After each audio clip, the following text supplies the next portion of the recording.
Okay, welcome back to the Silves Chess Open 2026. This is going to be my recap of rounds 4 and 5. Okay, round 4 I finally had a good pairing against a FIDE master from Sweden, Arvin Rasti. As you can tell already by the title, these two rounds were very disappointing, but let's get to the games. So I saw that he played the 4 knights. Okay, he played a bunch of stuff, but I was kind of expecting the 4 knights, and I decided to go for this tricky variation with bishop e2, which looks very tame, but it's kind of um, it's very tricky for black actually. And this main line that everyone plays with bishop b4 because it's what usually is recommended. It is quite difficult, but okay. Main lines in the Sicilian 4 knights are very tricky. So this is all a bunch of theory. He had a game here with b takes c6, which just is horrendous. Um, and he cannot castle. So yeah, I saw that his opening theory was not too sharp, so I thought that I was even really happy once I got this 4 knights thing in. Okay, this is how the theory usually goes. The endgame is also kind of tricky for black, but okay, bishop d3 is even harder. And now he plays knight f6, which is supposed to be a slight inaccuracy. So, okay, knight c5 is the main move. Taking on c3 is wrong, because I just play queen g4. And then I'm just getting my pieces in, or maybe it's even queen h5, I believe, preventing preventing him from preventing castles, and then just bishop b2 or bishop g5. And okay, I knew that white had lots of compensation. The main line is knight c5, and now queen g4. And now the way here for black is very difficult, and the path is quite narrow. So queen f6. Now white goes bishop g5, queen takes c3, rook a d1. So black has some difficulties basically in castling because white has so much uh, development. So for example, castling immediately is a mistake. Let me see if I can recall why. Um, I believe it's bishop e3. I cannot 100%. No, actually bishop e7 I think just wins here. Yeah, bishop e7 and then this sacrifice. Take, and rook d4. Yeah, so this was a nice trick, for example. And basically I'm just coming through with this mate. I could be, mistaken, but I believe this position wins. So that's one thing. So black has two options here.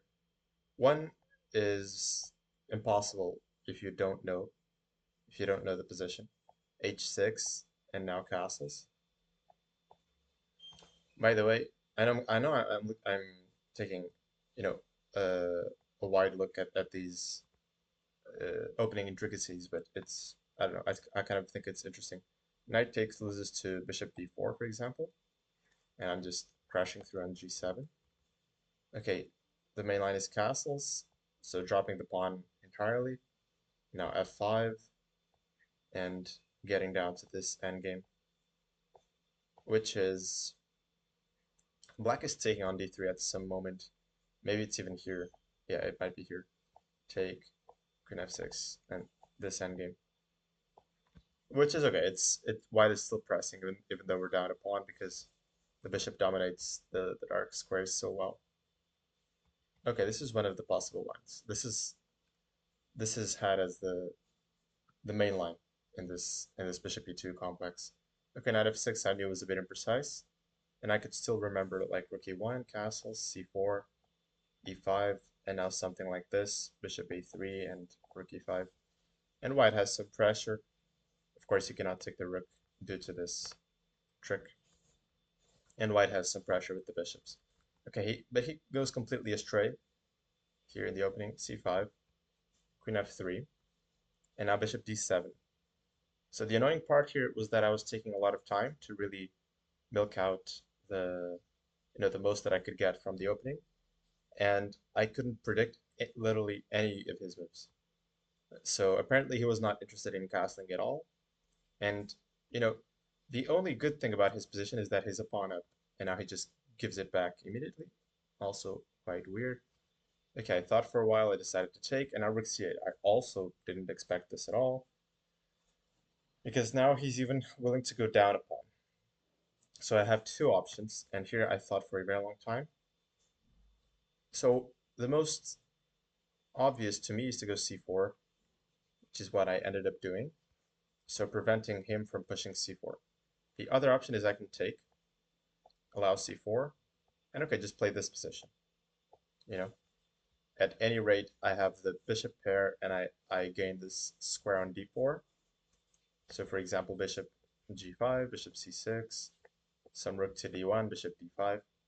But okay, this pawn also limits my bishop quite a lot. These pawns aren't worth anything. But okay, white still has a big advantage. A big advantage, of course. It's just a matter of trying to compare and see what is best. So I decided to go c4 because I wanted, because of many reasons. I opened this diagonal, I keep my bishop here, and so on. But I missed this idea with queen d6. So I thought for a long time about queen d4, which is actually the only source of counterplay that I could find for him. This kind of thing. But okay, eventually he's just completely cooked because he's dropping the pawn on c5. And, the game still sort of, the game goes on, of course. White's not going to win immediately, but okay, this has to be completely winning. But I couldn't see anything else for him, so I missed this queen d6 move, which was quite resourceful, actually. This was quite resourceful. So the thing is, he wants to come in with some junk with knight g4, and he also will threaten at some point to go rook a8. But especially knight g4 is hard to parry. So I have a couple of moves, h3, g3, f3, even bishop e2. But okay, for a moment, I actually got very scared because look, I had planned h3. Of course, just a simple move, but then I spotted this idea, which I think this was actually his idea. Bishop g2. I need to take. He gives a check, and then rook a8. And look, my queen is trapped. And I stopped my calculation here. I mean, I even remember going, like, thinking about this, like, square by square. Can the queen go anywhere? Just to make sure, do I have any moves? Okay, it turns out that I have a move here, which is rook e6. It's kind of amazing. Pawn takes, queen takes, and now I don't lose the queen because I have this check. And okay, I'm just taking the knight next. So instead the computer wants to play rook f8, and I'll just bishop e3 or something, and okay, the position is kind of messy, but I don't think white can be in any sort of trouble, and the computer still gives white some numbers. So probably this was simplest. Because look, g3, I mean, maybe it's possible, I don't know, but it's really ugly, right? Just permanently weakening this diagonal. So I decided to go for f3, which is also, yeah, I thought for a very long time here, like 20 minutes or something. Because look, I didn't want to go f3 at all, but I just couldn't find a better idea. I also thought a lot about this idea, for example. So allowing knight g4, g3, knight e5, bishop e2, because it looks like I have some safety for a second. But then there was some idea, queen d4. So he hits the rook, and his next move is queen e4. And I thought like bishop b2, queen e4, f3, only move, and and okay, he takes, take, take, take, and we would get down to this endgame, which is probably nothing. I'm not sure. But okay, you could easily miss a move here as well with white. So I went for f3. Okay, rook a8, and now the game takes this sort of, the game finally stabilizes around here, somewhere around here. So I have a, you know, I should have a clear advantage because I have the bishop pair and I'm just up a pawn, and it's just a safe pawn. I like black doesn't have any sort of counterplay or threats. The only problem with the position in general is that it's hard to break through, actually.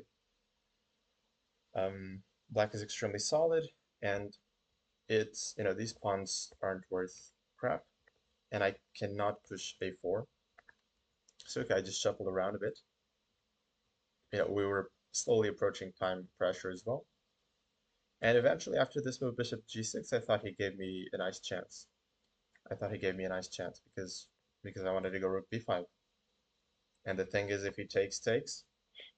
Okay, we exchanged a couple pawns there, but now these pawns actually are free to advance. So I thought this gave me great chances. I was mostly considering here knight d7 for him, so trying to give this pawn up and do something like this, take, and then like, for example, I was thinking a lot about this kind of position, and I still haven't checked it with the engine. Maybe white has some way, maybe not. Maybe black is just holding. I feel like I have to play f4 here to prevent this knight from coming to e5. I was trying to calculate this out. It gets tricky because he's gonna have some stuff with rook a8, but I don't know. Maybe white has a way. Maybe here like rook b1, rook f1. Okay, so I was actually quite happy about this chance, but then he thought for the mo the majority of his remaining time and went for a forced sequence that forces a draw. So he takes, trades everything, and trades on d3. Okay, I briefly considered this, and I thought here that, I don't know, I have some ways out. First of all, I can take the knight and take the pawn and play like a 4 against 3. And I can also just go rook e3, but then I got to the position and started calculating and understood that I don't have anything. Like rook e5, he just goes e5. And, the knight's just coming to e6. I could even land myself in some trouble here. And, okay, I can take. I mean, look, I wasn't too fond of this kind of endgame because, first of all, it's clearly a draw, like a theoretical draw. But most of all, because of this structure on the king side, I thought that he could just hold with something like this. And okay, let's put the rook here. And I couldn't really see how to get the king like unstuck from these pawns. Because if the pawns are back here, like if this one is back here, okay, I'll set up in the usual way with this. And I mean, I could be wrong about this, but I feel like the king there is just it's easier to come in with the king and at some point, let go of this pawn and go run towards the c pawn. So I felt like this wouldn't give me any chances at all, but it's probably better than what I did because I tried to complicate matters a bit like this. But okay, it's just a simple draw actually. It's not really that difficult. Just rook d5. I tried to play around a bit, but okay. It was just a very simple draw. So pretty much the game came down to this moment, I would say, or maybe the last couple like dozen moves. I couldn't really find a way to break through. Eventually, I wanted to swap these pawns, which is a good idea, but okay, failed concretely, and the game was just a draw. So that was quite disappointing. But at least I was pressing the whole game and everything. Okay, and then yesterday, in the fifth round, I was playing this 2200 Polish player. I decided to go for the Caro-Kann. Okay, I mostly expected the English. So, okay, I went for this, and unfortunately, he decided to come up with this line, which, look, it's one of those things. I'm not sure what I should do in this situation. So, here's the deal. This is a gambit. This is a known gambit where he takes here. So taking on f5 is just terrible because I collect another pawn and then the bishop. what they do is knight f3. Okay, and I couldn't remember anything else, pretty much. And I know that this is supposed to be good for black, but I mean, look, he was blitzing it all out, and it's really been a long, long time since I've seen this. And the thing is, most of all, I couldn't remember if it's like an easy path for black, or if it's one of those memory tests where you really have to remember everything by heart. And so I decided to just try and get a position. I decided to just close the game and get some sort of a playable position. But it just turns out that, and you know, I thought that I would just be slightly worse because, okay, just for a bit of a theoretical uh, comprehension, like white's main move is bishop d3, and then the line usually goes like this, and black gives an important check on a5. Because what this does is it disrupts white's coordination a bit. For example, the main line goes knight d2, and black goes e6, and then queen a6. And the thing is that the bishop is just, you know, it slows down white's development a bit. So of course, if he gets the bishop out first, and then he does this, and I just play in the same fashion as I did in the game, I understand that he gets what he wants, right? He gets all of his development. But okay, I thought I'll just get a slightly worse position and play out. But this is much worse than I actually thought. Okay, I also considered queen b2 for quite a while. I mean, I know this trick, like sort of trick exists, where white can hang the rook here on a1 and then queen b3. Again, my memory here was very blurry, but I remembered that this existed, and I'm pretty sure it's bad for black. What I wanted to do is take the pawn and then just come back. But eventually I couldn't see how to do that, because for example here, if I go queen b5, okay, he goes queen f3, and he just has such a massive lead in development that here he doesn't even allow me to finish my development properly. I cannot get knight f5 in. So I'm just in a lot of trouble. And if I don't start with queen b5, let's say I can do this. First of all, he can still go knight g3, uh, but he can also start with knight d2 and then rook b1. Um, just 1 second, I need to plug the charger.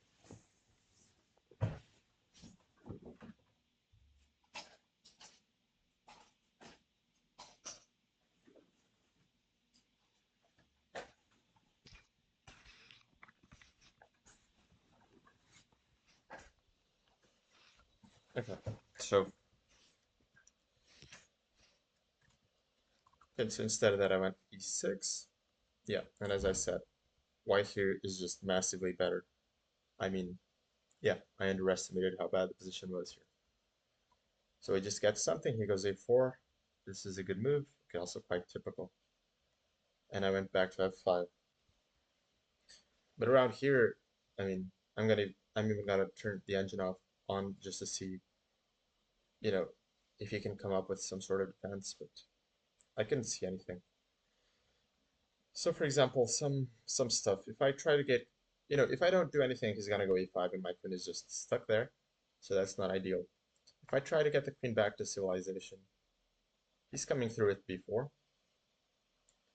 If I take, he either has, yeah, a5, which I thought, just something like this, and then he's just going to go rook b1 and take on b7, and I'm pretty much done for. If I instead go back, I thought he could take, and after takes, just either b5 or a5, and I thought I was pretty much losing here, because look, after some move, knight f5, rook c1, castles, I'm just completely running out of breath here, running out of moves. He dominates, you know, all of the board. Okay, so that's one thing, and queen b6 is just similar. a5, and then I thought it takes, and goes b4.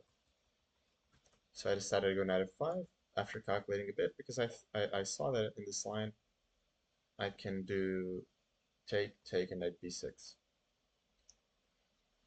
But my opponent played well, and he had seen further than me. And what happens is that he goes b5. Okay, for a split second, it feels like I'm gonna lose the queen. It's not that dramatic, but but yeah, he takes an f5. So knight d6 just doesn't work because the queen is defended. He takes an f5. I mean, for some time, I thought maybe he missed that I don't need to take the queen, but then no, judging by his expressions as well, it's pretty clear that he saw this through. I mean, white is gambiting a pawn, but it's pretty clear that he saw that after queen g5 he has massive compensation. Okay, I decided to take with the knight to... Honestly, I didn't know what to do, and I thought I was just pretty much lost. Maybe taking with the queen is a better try. I'm not sure. Like, I was never gonna go g6 in these positions because, okay, I can't castle because of queen h6 and then knight g5. Um, so I mean, I felt like I was just losing here in all lines, or like much worse. Um, I burned a lot of time and couldn't find anything. So eventually, I decided to give this pawn back, go f6. But okay, I just lost in a couple moves here without really any fight. I try to get some counterplay, take on e5, but this just loses by force. h6. My opponent also converted quite well with this queen g6. Okay, I was just looking at knight g5. The queen g6 just finishes off the game immediately because the queen cannot. Well, the queen would need to teleport to f5 here. So he's just coming through with like knight g5 or h7. Um, so yeah, the game just finished here. You know, just a good game by my opponent and a terrible opening by me. Um, so I guess I really had to just accept the challenge. But it's difficult. Like you want to avoid his preparation and stuff, and it's not it's not that trivial in a practical game what you should do here. Because one thing is if you can remember at least some moves, and it's like, okay, I'll get to this position and then calculate. But I really just couldn't remember if it was easy, difficult, or anywhere in between. So okay, tough loss, round five. Today I'm playing below, of course, and I'll try to win. And tomorrow maybe I'll also play below. But okay, that's already in the future. And then maybe I can get some games if things go well to to make up for this loss. So yeah, I'll see you soon with those recaps.